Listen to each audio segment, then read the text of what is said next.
ব্রজের কানাই এসেছে, কিন্তু কোথায় এসেছে সেটা জানেন। গয়া, কাশী, বৃন্দাবন, হরিদ্বার সমস্ত তীর্থ ভ্রমণ করতে করতে একদিন হঠাৎ করে কি করলেন, মনের মনে ভাবলো নদিয়ায় উত্তম স্থান করেছে সেই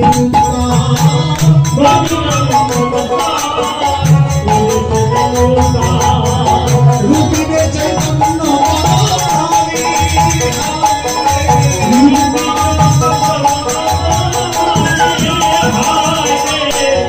একবার গিয়ে দেখে আসবে।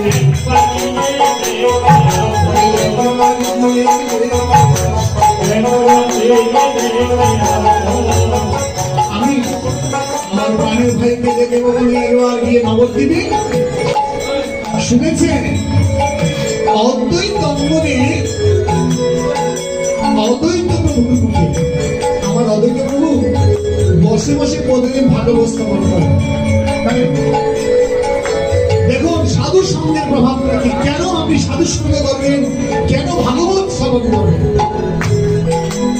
আমাদের ভাগবত শ্রবণ করা, সাধু সঙ্গ করার কারণ আছে।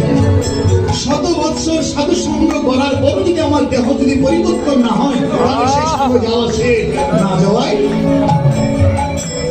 তাই বারবার সাধু সঙ্গ করো, বারবার ভাগবত সঙ্গ করো, তার নিতাই চাঁদ দেখে দিয়েছে।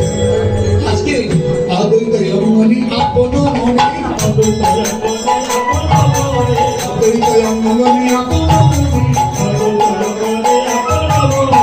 কাদিয়া হয় বিভোর, কাদিয়া হয় বিভোর, কাদিয়া হয় বিভোর, কাদিয়া হয় বিভোর। মালনে গলে ভাসিয়া ভাসিয়া, মালনে গলে ভাসিয়া ভাসিয়া, মালনে গলে ভাসিয়া ভাসিয়া, মালনে গলে ভাসিয়া ভাসিয়া, কৃষ্ণ নামে বিভোর, কৃষ্ণ নামে বিভোর,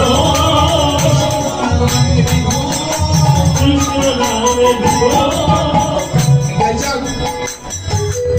না আজকে যাই একটু অদ্বৈত আচার্যের ঘরে গিয়ে হরিকথা শোনা। অদ্বৈত আচার্যের গিয়ে হরিকথা শ্রবণ করতে গিয়ে অদ্বৈত বলছে, নিত্যানন্দ বসে আছে, আর অদ্বৈত প্রভু হঠাৎ করে বলছে ভয় নাই ভয়